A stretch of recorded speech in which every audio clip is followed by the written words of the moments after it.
Nigeria, 2019 has seen political winds blow across many parts of Africa. The year saw both routine and unforeseen transitions of power, with many countries marking new chapters in their leadership. Security has also been a major area of conversation as Africa continues to battle the threat of militant extremism in the Sahel region, the Horn of Africa, as well as recurrent rebel attacks in the Congo. Meanwhile, the reality of climate change continued to dawn with the increasing frequency of extreme weather events in various parts of Africa and the world. But what gains did Africa make in the year that has been? And what lessons is the continent taking into its future? In this episode, we take a look back at the developments that shaped Africa in 2019. I'm Beatrice Marshall. Welcome to Talk Africa.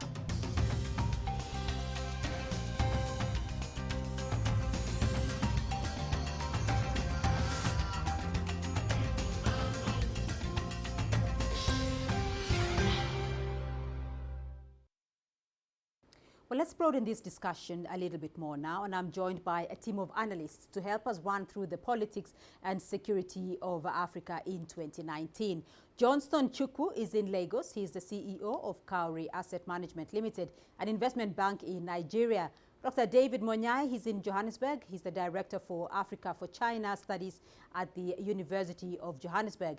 And with me in studio is Dr. Hassan Khaneja. He's the Director of the Horn International Institute for Strategic Studies here in Kenya. Gentlemen, thank you very much for joining in this discussion, and thank you for your time. I want to get a feel from all of you, though, because 2019 has been quite an eventful year. We've seen transitions of power, rapprochement ties, and elections. First, Dr. Monyai, let me start off with you. What are the key political moments that you feel had a ripple effect on the continent? I think the continent has undergone quite interesting events. Firstly, I think there's to do with normal elections that has taken in key countries. And I think these elections we've seen taking place here in South Africa, in Nigeria, and other countries. But I think what follows the elections was also uprisings from the ground. We saw what was happening in Sudan. Algeria went its own uphills, and there's been lots of changes in terms of pushing old dictatorial regimes, yet these countries are still battling to really stabilize both politically and economically. Johnson Chukwu, your thoughts? Yeah, well, there are two things that I consider as critical that happened in 2019 in Africa. Like my colleague over there had mentioned, elections, particularly the elections in Nigeria and South Africa. Because of the importance of these countries to regional stability in West Africa and Southern Africa, the fact that the elections were held successfully was a stabilizing force in Africa.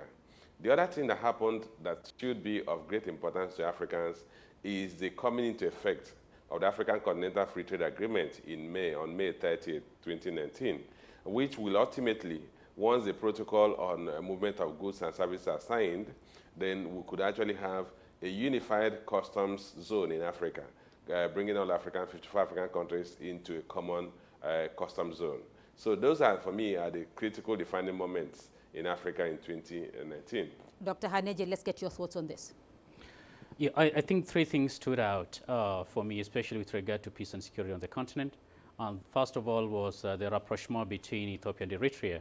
Remember, they had gone through 20 years of hostility, and I think that sent a powerful message to the world with regard to Africa's ability to make peace with itself, leading to actually the Nobel Peace Prize that we saw Abiy Ahmed receive.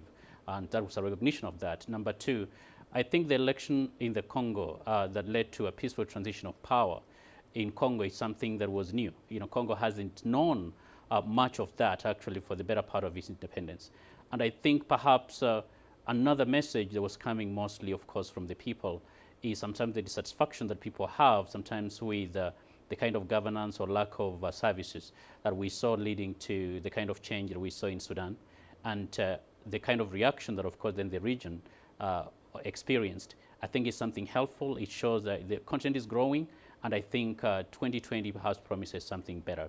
So, gentlemen, we are talking about the major elections that happened on the continent of the two leading economies on the continent. Dr. Munyai, let's start off with South Africa's election, which happened in May of this year. They set the continent's electoral cycle, but of importance, though, was that the ANC seems to have a reduced majority of 57.50%, down from 62.15% in 2014. Decipher what these elections meant for South Africans. Did it change the political outlook of South Africa today? Indeed. I think the country had gone through 9 years of President Jacob Zuma, an administration that had quite a lot of crises in terms of governance, bad governance for that matter, in terms of corruption, more specifically, within the state-owned enterprises and a number of other areas where government has a say in terms of management of these businesses. And I think coming off President Ramaphosa, a well-respected man within his own party and in the country. He has managed to stabilize the party itself as well as the country in terms of the fear that people had that the national coffers are at mess of corrupt people. I think it's now decreasing. However, crisis is still deepening in quite a number of areas. We have confronted with power shortage, which is unknown in this country. The biggest power generator company, Eskom, has had lots of problems. The South African Airways, SAA, is really battling to keep its flights in air. And these are some of the problems that South Africa is confronting.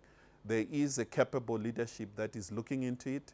However, it is taking time. I think it's an experience that neighboring countries and across the continent, that democracy, there's this democracy that we go to elections and tomorrow things will be okay. I mean, that seems not to be the case. Something has to happen. I think more pressure needs to be put on having good economic policies, right, and as well as cooperation among African states. Let's look at the other democratic situation that happened in Nigeria, because President Buhari retained his seat in that general election in Nigeria, despite the president's health concerns, despite Boko Haram that seems undefeated, despite promises to eradicate it, and despite the struggling economy where Nigeria was coming out of a recession. Did his victory come as a surprise, though, to Nigerians? I don't think it came as a surprise to Nigerians. If you consider the fact that President Muhammadu Buhari has a large followership in the north, he has, in previous elections, maintained a consistent loyalty of close to 13 million voters. And those voters are not, do not bother about what happens in the economy or about who is the opposition candidate. They are rabidly loyal to him. And if he contests 100 times, they would vote for him. So for us, if you knew the fact that he had a very strong followership, then it wouldn't have come as a surprise to anybody. What we only saw was a strong contest because the then presidential candidate of the opposition party was a former vice president and has a strong political history. But in terms of voters, President Buhari has a lockdown of about 13 million voters, and as long as that remains, it wouldn't be a surprise, shouldn't be surprising to anybody if he wins any election. The supporters of President Buhari are not bothered about the economy. They love him to distraction, like we say. Right, Dr. Khaneja, you talked about the rapprochement of ties between Eritrea and Ethiopia as one of the high points of the continent this year. And of course, Ethiopia's Prime Minister Ahmed Abiy started a lot of changes in the region. In terms of the Eritrea-Ethiopia relations, though, where are we in terms of the progress on implementation and institutionalizing the ties that were started by President Abiy Ahmed? I think the message was sent by Abiy Ahmed and Isaias Afewerki of Eritrea in making peace was something very positive. But I think there's been certain challenges with regard to implementation of the peace agreement. There's certain challenges with regard to establishing, joint economic zones, giving away some of the land based on the Algiers agreement, about 20 years ago, and for instance, having the opposition perhaps from the regional opposition go back. So those are some of the challenges, but I think they're also more attributable to the internal dynamics in Ethiopia, because Abiy Ahmed has been facing a lot of challenges to try and balance a lot of subnational interests within the country. But by and large, I think where they are is good, and they're going to need a lot of help generally to be able to do that, because Eritrea also needs to be the sanctions to be lifted fully for it to be able to recover economically, to improve with regard to democracy, and for Ethiopia to build a strong enough democracy to be able to actually implement the entire peace deal, because it's not going to be possible without that. But what impact has this all had on the region, though? It was massive impact. Remember, that then was also followed by another tripartite agreement between Eritrea, Djibouti, and Ethiopia, and then other agreements that included even Somalia. And so it has had a massive impact on the region, not to mention the kind of efforts that we have seen Ethiopia do through Abiy Ahmed in Sudan in trying to bring about the peace deal between the warring parties, both in North Sudan and in South Sudan. Well, Sudan itself has been a point to note during the year. Dr. Munyai, aside from the elections, though, we have mentioned the situation in Sudan after months of a political crisis. Then Algeria as well had a transition there at the end of the year. Let's start off with the popular uprising in Sudan. What do you make of these developments in Sudan and Algeria be for the continent? I think these are positive movements in terms of removing dictators. However, the more things change, the more they stay the same. You look at Sudan, the military is quite powerful. The former head of state, he has only been given 2 years in prison for all the trouble he has caused. And that change, it doesn't differ from what happened in Egypt, where the former dictator came back and the military do take control and dictate what's happening. However, the changes that are taking are very slow.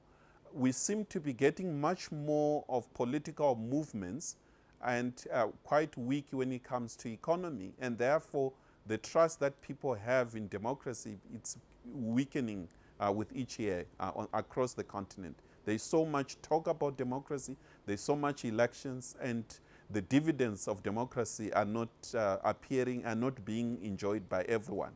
Right. Johnson Chukwu, your thoughts on Sudan and Algeria? Basic thing is that we've had, Africa has had to contend with a lot of issues in Sudan.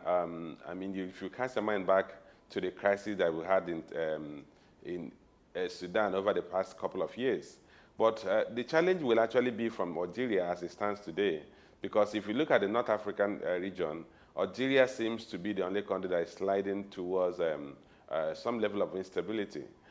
We've seen Ethiopia, we've seen Egypt. Egypt is actually coming out of the crisis it had. And then we've seen Tunisia also dealing with the crisis it had as a result of the uprising a couple of years back. So the concerns would be that if Algeria should slide to any political uncertainty, it could actually expand or affect other North African countries. But for Sudan, Africans have actually had to deal with Sudanese problems for a very long time. And one is hoping that the current crisis, political crisis, will also not degenerate beyond where it is. All right. Dr. Munyai, we have seen some positives coming out of the DRC, particularly with its transition this year. But in terms of security, though, the DRC is still witnessing frequent rebel attacks on civilians there. It's been 20 years of MONUSCO. We are hearing talks of MONUSCO now being downsized. Is it time for a change of mandate when it comes to the DRC conflict?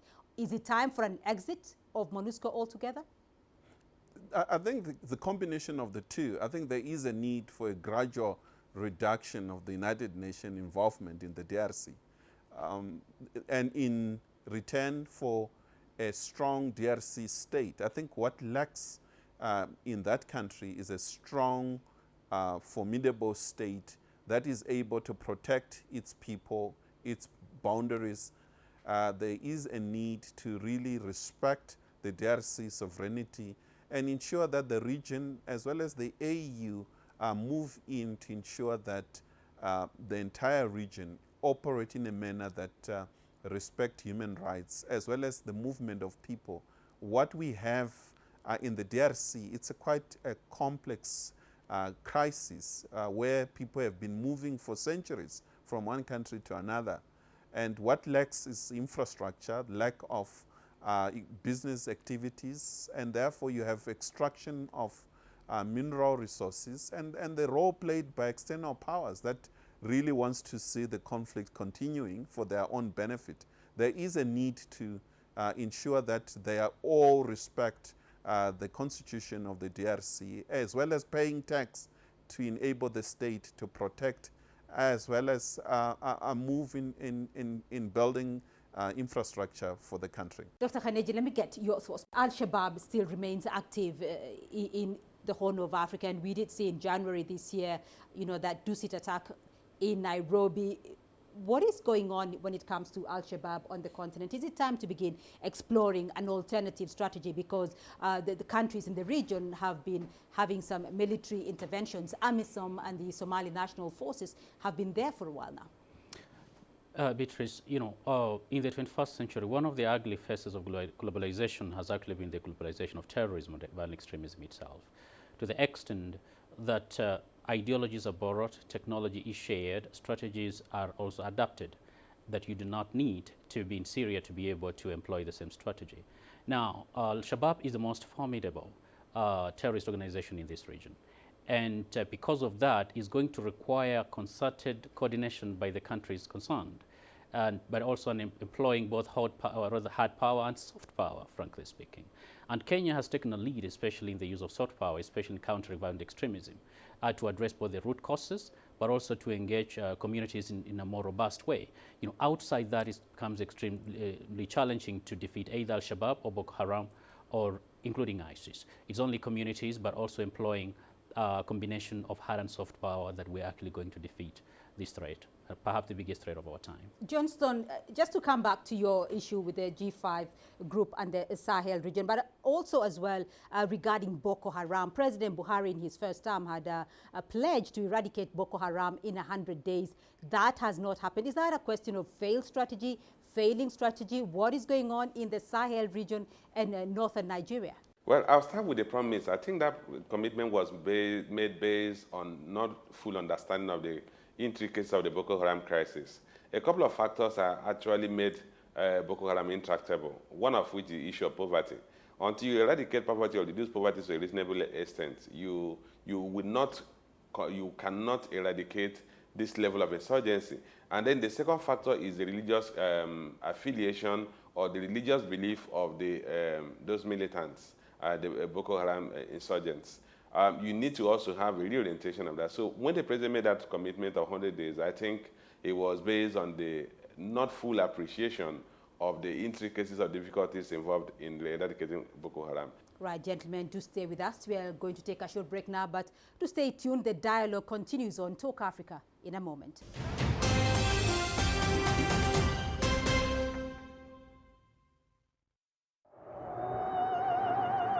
Life moves pretty fast. Ideas move at the speed of sound. Technology moves at the speed of light. If you don't filter out the noise, you might miss the details.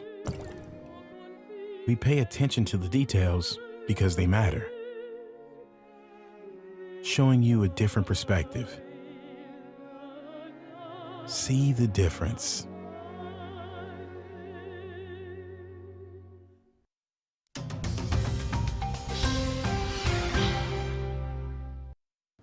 Welcome back to Talk Africa. Now let's delve into another key issue which has featured prominently in Africa in 2019, that of climate change.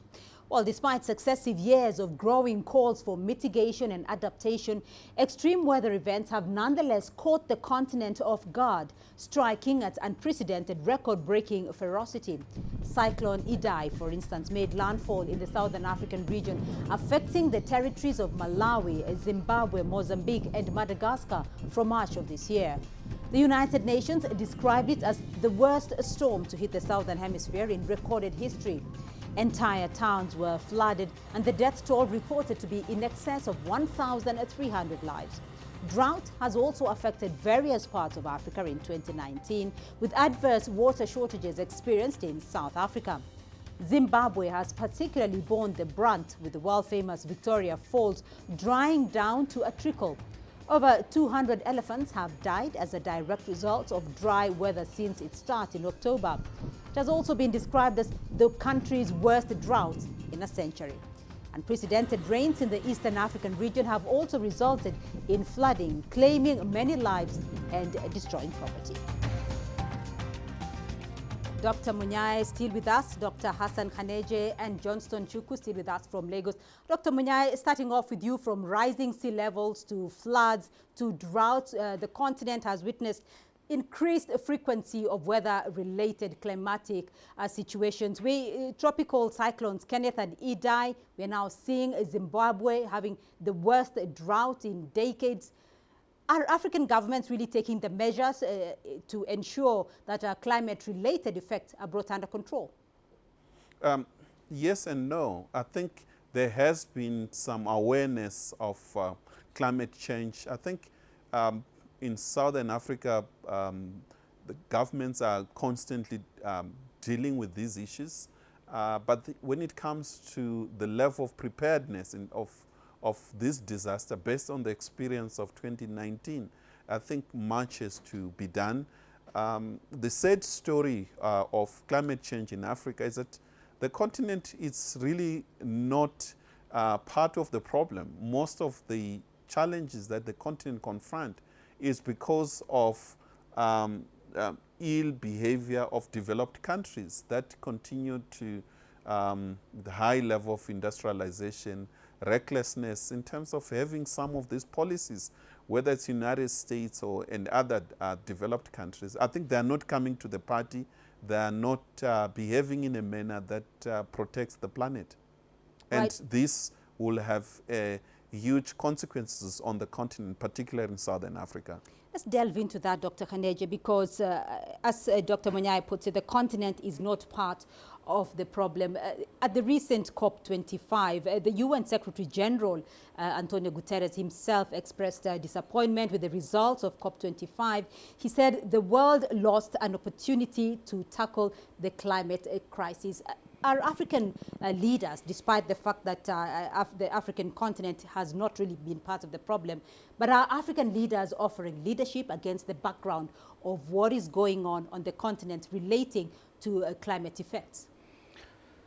Well, if African leaders are offering leadership, then we're leading from behind. We're not leading from the front, and that should change. The challenge, though, is when industrialized economies and Western powers and democracies are reluctant to adopt some of these instruments that they initiated, then it becomes a challenge, because most of the time they're the biggest polluters. And so when it comes to even carbon emissions, in Africa contributes actually very little to that. And so there are some countries which have been very loud, including Kenya, that hosts the United Nations Environmental Program, with regard to ensuring that those emissions are reduced. However, the diplomatic power that these countries have is limited when it gets to those big international forums. And so I think they should keep making noise, and the citizens should be sensitized. We are victims of climate change, I think, more than any other part of the world. And so I think the continent should make more noise, but also citizens should be sensitized. For instance, there's massive deforestation around, across the continent. There's way in which we're using industrial waste or disposing it that is not extremely healthy. And not only does it cause pollution, it actually also contributes to some of those emissions. However, I think in international fora, African countries should be louder to hold the big powers and industrial powers accountable to make sure they actually stick to the deal of which themselves initiated. Right. Johnston Chukwu, we are seeing countries in the western coastline generally in peril, from Mauritania to Cameroon. St. Louis in Senegal is already witnessing rising sea levels. What are countries in that region doing? Well, interestingly, countries in the Sahel region are not doing much. But if you look at the entire African continent, I think the only country that is really doing a lot to control the effect of climate change is Ethiopia. Ethiopia now has a world record of planting 350 million trees in 12 hours, which is today is exceptional, which I believe other African countries should copy. But if you look at the Sahel region, you really have to contend with several climate change effects on that region. Like you rightly pointed out, we're dealing with increasing sea level. At the same time, we're also dealing with desert encroachment, and we're dealing with the drying of the Chad basin. So you have three factors coming together to impact negatively on the region as a result of the changes in climate. Unfortunately, countries in that region are not doing much to curtail any of these effects. Right. I noticed, Dr. Munyaya, you're agreeing with some points in this discussion. What is happening, though, in the Southern African countries? Are they making any tangible efforts to minimize climatic effects? I think efforts has been taken at SADC level, as well as individual countries, including South Africa. I think much is being done in terms of encouraging change of behavior at an individual level, as well as ensure that our education system does consider environment as a key issue. And while we're discussing all these things, we should think as Africans that we need to think of the new technologies that are coming. We cannot continue talking about changing from fossil to new technologies without us actively involved in the making of these technologies. We cannot continue buying these expensive technologies from developed countries without our own people, our own universities really inventing new technologies that deals with this crisis. So we really have a huge challenge that it needs to be handled not just by governments, by individuals at a household level, at individual level. If we look at our seas, the pollution in our seas, at the beaches as we speak, with the holidays, the plastics, I think Rwandan government has done well in terms of banning plastic. I think we need to do the same across the continent, as well as planting trees, a basic issue that in rural areas, people need to be encouraged, in urban areas, to be encouraged as Ethiopia is doing in terms of planting trees. So this will change the climate that we have at the moment. Without doing all these issues, I think we're going to face more damaging climate change in future. Right, gentlemen, we're going to wind up now, but I do want to get a comment from all of you. Dr. Munyaya, I'll start off with you because I want to look at Africa in 2020. And if you were to describe one word, use one word to describe Africa in 2020, what would that be? A bright future. Thank you. Johnston Chukwu? Well, I think Africa will be a continent of great opportunity in 2020. Dr. Haneje? I think what I'm looking forward to is a more hopeful continent and a more promising continent. All right. A lot of optimism from that discussion. And gentlemen, thank you very much for being with us on the program. That's all we have time for on this edition of Talk Africa. A special thank you to our panel of analysts for sharing their thoughts and expertise. Johnston Chukwu is in Lagos. He's the CEO of Cowrie Asset Management Limited, an investment bank in Nigeria. Dr. David Munyaya in Johannesburg is the Director for Africa for China Studies at the University of Johannesburg. And with me in Nairobi, Dr. Hassan Haneje, Director of the Horn International Institute for Strategic Studies in Kenya. Now you can reach us on our social media through our Facebook and Twitter handles showing on your screen right now. You can also visit our YouTube playlist and the CGTN Africa website to catch this and past episodes of Talk Africa. Remember to keep the conversation going and see you again next week on Talk Africa. From me, Beatrice Marshall, and the team in Nairobi, goodbye.